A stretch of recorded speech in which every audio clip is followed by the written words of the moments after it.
Хар хувцас өмссөн цагаач эмэгтэй Москвагийн метроны буудлын дэргэд хүүхдийн тасарсан толгой барьж өөрийгөө дэлбэлнэ хэмээн хашгирсан байна.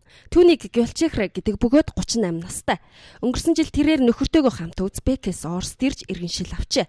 Цагаач эмэгтэй гэрийн үйлчлэгч асрагч хийдэг байсан бөгөөд сэтгэл санааны тогтворгүй байдлаас үүдэж 4 настай охины амийг хөнөөсөн байна. Оросын мэдээллийн сайтад бичснээр Гёлчехрагийн нөхөр нь гэр бүлээс гадуурх харилцаа үүсгэж өөрийг нь араар тавьж хэлснээс сэтгэл санаа нь тогтворгүй болжээ. Улмаар асрагчаар хөслөн ажиллуулж байсан айлынхаа 4 настай охиныг боомлж, амь насыг нь бүүрлгээд улмаар толгойг нь тасцсан байжээ. Өчигдөр Москва хотын онцгой байдлын ажилтнууд гал унтраах дуудлагаар ажиллаж байхдаа толгойгоо тасдуулсан охины их биеийг олсон байна.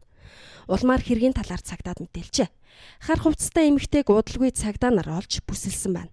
Тухайн үед эмэгтэй галзуурсан мэт хашгирч хүүхдийн толгойг өргөөд өөрийгөө дэлбэлнэ гэж хашгирчээ. Тэрээр 4 настай хүүхдийг хөнөөсөн гэдгийг хүлээсэн байна. Шүүх эмнэлгээс түүнийг сэтгэл санааны доголдлын үүднээс аимшигт хэрэг үйлдсэн гэсэн дүгнэлтийг гаргасан байна. Түүнийг өмнө нь ямар нэгэн хэрэгт холбогдож байгаагүй тухай их сурвалж мэдээллээ.